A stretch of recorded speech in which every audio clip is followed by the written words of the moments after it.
Welcome to RSBN. Jenny Beth Martin of Tea Party Patriots Action, live from Scottsdale, Arizona. Tell us about this Only Citizens Vote, this new action on the part of the Tea Party Patriots and their action group. More than 80 Americans agree, as it says there in that big, beautiful bus. You're going coast to coast to share the truth about one citizen, one vote, and why that matters in a constitutional republic.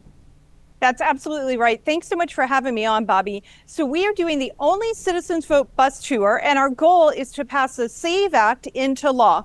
The SAVE Act will require proof of citizenship to register to vote. And this bill has already passed the House of Representatives 2 times, once in the last Congress and once in this Congress. So we want to get it through the Senate and to President Trump's desk so he can sign it into law.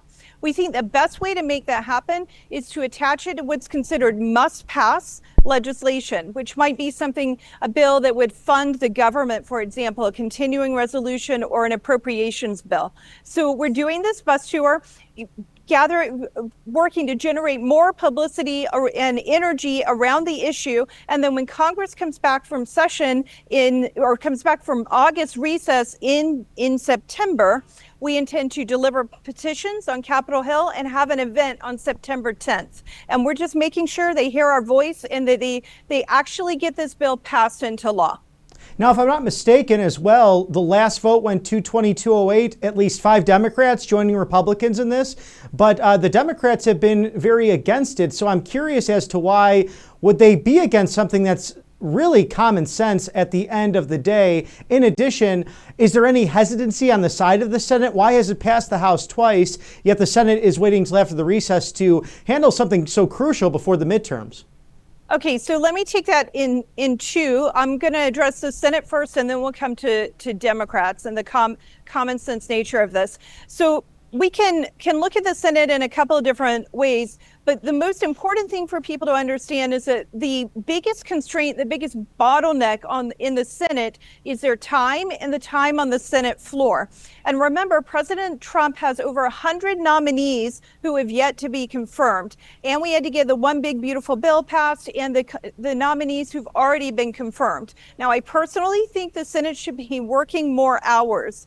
But if I were the leader and I thought we might not get enough votes to get it over the filibuster threshold, any bill, this bill or any bill, I might be working on prioritizing other legislation and the nominees, and then work on these kind of bills with the must-pass legislation like the approps bill. So there's just I'm explaining that to the audience so they understand kind of what I think the leader of the Senate might be thinking. As far as Democrats, and why don't they agree with it? We did have 4 Democrats who voted for it this session, and then last session, I believe there were 6. I don't understand exactly why they're not. Over 80% of Americans agree with us on this issue. We have polled twice. 86% of Americans are in favor of showing proof of citizenship to register to vote. Furthermore, the same percentage, or essentially the same percentage, agrees that American citizens should be voting in American elections for the American president, the American U.S. senators, and American congressmen. When we talk to everyday average citizens as we're going around the country, like at the gas stations and at restaurants, they're just like, wait, this is so common sense. It's crazy that it's not passing. So I think the Democrats are making a strategic mistake, and they're just out of line with what Americans want. I think they have nefarious reasons for not wanting to get the voter rolls clean, not wanting to ensure it's only citizens who are registered, and not wanting to ensure that in the future we are only registering citizens and we have that proof of citizenship. And we really do have such a fair legal immigration system, and nearly all Americans, the wonderful people we get to talk to, they like legal immigration. They want people, we're descendants of, whether it's from Europe, from South America, Africa, around the world. It's so beautiful. You could be born somewhere else, come here legally and become an American. We all share in the red, white, and blue and old glory. And that's my curiosity. As you start in California, you're through the Southwest right now, in Scottsdale, Arizona, going through Texas, really across the country this August and September, culminating in a big, beautiful rally in our nation's capital in the middle of September. Do you think the Democrats wanted open borders to replace borders, especially in those states and cities that voters were leaving, such as California, New York, Illinois, that saw droves of people voting with their feet going elsewhere since COVID? And then, oh, goodness gracious, we need actually new voters in our lineup in order to get elected. Well, there's that. And then the more immediate benefit to them is that when you do the census, the money that the federal government sends to the different states for different programs, federal programs, is sent based on citizenship, not citizenship, but population. And it is appropriated based on population. So they have an immediate benefit with what Mark Levin would call negative power, getting more money and using that money for their own benefit from the standpoint of power. And then the same thing is going on as far as negative power goes, because then if people wind up registering to vote who should not be registered to vote, and in some states and municipalities in this country, they are allowing non-citizens to register to vote in state and local elections. So it does benefit them because they have a different constituency they can appeal to rather than American citizens, or rather than only American citizens. What's your take on all this gerrymandering debate? Because we saw how Texas Democrats left for Illinois, some California, some New York, but really on the dime of Governor J.B. Pritzker of the Prairie States. And now they've returned, and it looks like they'll get back to business and redraw these maps that will bring 5 congressional districts more in line with Republican or a Republican electorate come 2026 and 2028. Do you feel a need for a nationwide new census as Texas and Florida move forward to make their maps more fair? Because you do water down the power of that one citizen, that one vote, because you're counting everyone in the congressional district, even if they are illegal per the last census. Well, a couple of things about that. First, President Trump has posted on Truth Social that he wants a new census to happen. So I think we will be having that. I hope that in that census, they ask the question whether you are a citizen or not, so that we have that information as we are making decisions for congressional districts and for how money is distributed to the states. In 2021, the Census Bureau came out, or maybe the Department of Commerce came out and said there were errors in the 2020 census and that it benefited some states and harmed others. So it was benefiting California and harming Florida as an example. Not all states were affected, but some were positively affected and some were negatively affected. I think since they knew that immediately after the census was taken, they probably should have redone the census back in 2021 and just fixed the problem for the remainder of the decade. As far as the state of Texas goes, remember, they were responding to a lawsuit. They had been sued, and some of their congressional districts were found unconstitutional because they made the majority of the congressional district based on more than one characterization. So they were grouping minorities together to create a majority group of minorities. And a court ruled, I believe it was the Fifth Circuit Court, ruled that was unconstitutional. You can only, and the Voting Rights Act only protects one class individually, not a group of classes. So they had to clean it up because of the court case.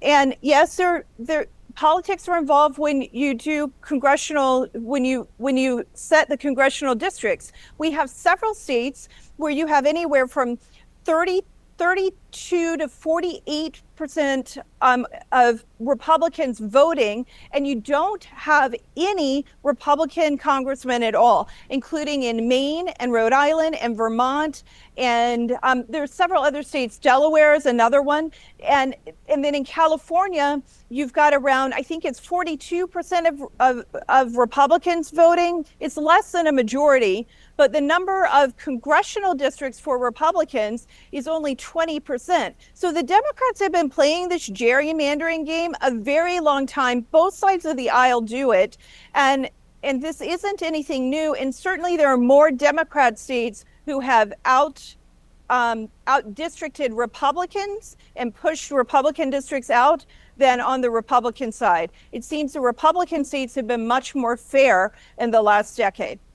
And that's the case, too, for Massachusetts. And then going back to the prairie state of Illinois, Yes. Democrat Chair Deb Conroy, the DuPage County Board, a big deal what she said regarding the Texas exodus of Democrats to the prairie state, which arguably has the worst maps, pointed out by Stephen Colbert, of all people, on The Late Show with Governor J.B. Pritzker, who said a kindergartner drew it, but his lawyers drew those maps, and then he signed it into law in 2021. So the height of hypocrisy. But she made in her comments, Ms. Deb Conroy, the Democrat chair of a county that is larger than 6 states by populace in the United States, just west of Chicago, stating that Republicans draw it this way, Democrats draw it this way. Is it unfair? Hey, yeah, I guess it depends on power. But I think this is what the Democrats really want, Jenny Beth. I think they want to federalize everything because per her comments, she said until all 50 states agree how to do this, then we can come to that consensus. And that's that language of we don't want states' rights. We don't respect the Bill of Rights. We don't respect the 10th Amendment. Am I wrong in stating that? I think that's really the difference between Republican and Democrats right now. No, you're not wrong about that at all. And it's that same kind of thinking that we want states to be able to make these kind of decisions for themselves, and they are empowered constitutionally and from a civil matter because of federal law to do so. We have to remember that when we're dealing with election law as well. We don't want one election system for the whole entire country. Having those, each state have different kinds of rules. We want them to be strong and secure in all states, but having those different kind of rules does help prevent out of the country interference with our elections. So the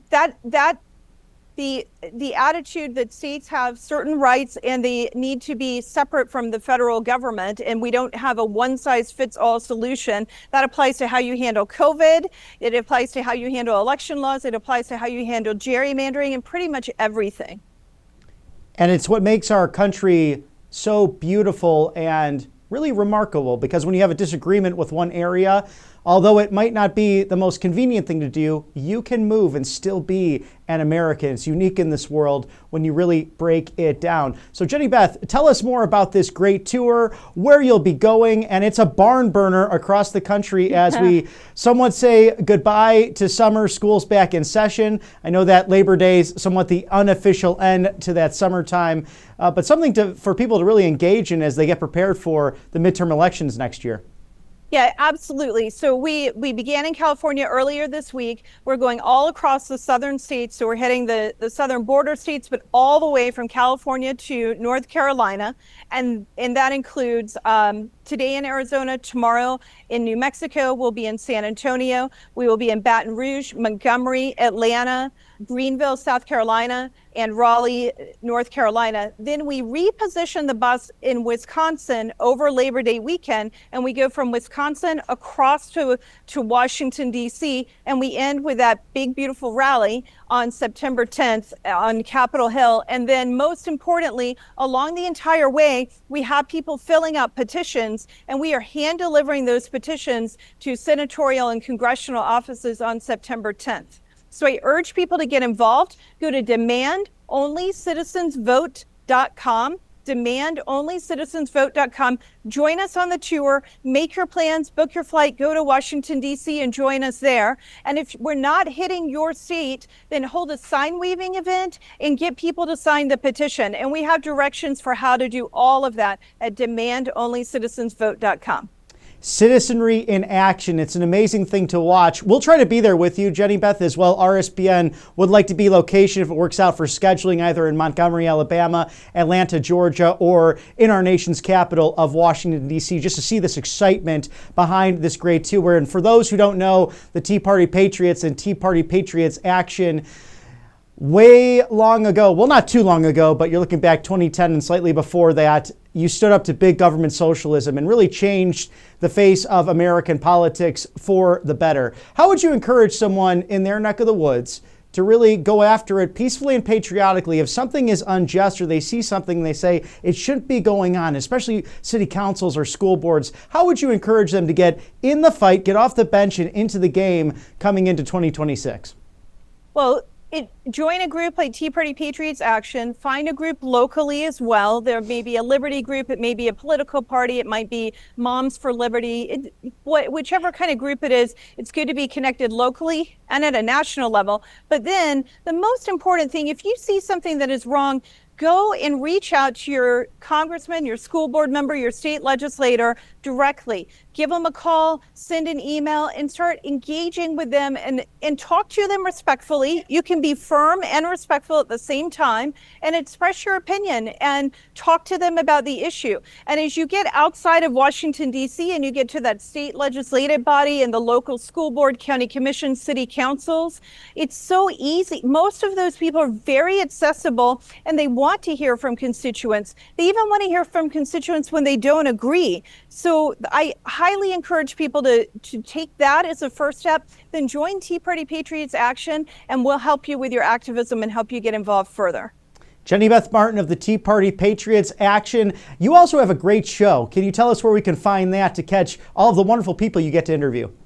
Oh, thank you so much for asking about that, Bobby. I have a podcast. It comes out once a week. It's called The Jenny Beth Show. It's on all the major podcast platforms. And we interview people. Sometimes it's members of Congress. Sometimes it is a local activist. And anywhere in between, we like to talk to people and learn what they're doing. If I meet someone who's interesting and I think they're doing something that other people would want to hear about, I ask them to come on my show and we just do an in-depth interview so people learn about how they can get involved with other groups, learn about other issues, and we just seek to educate.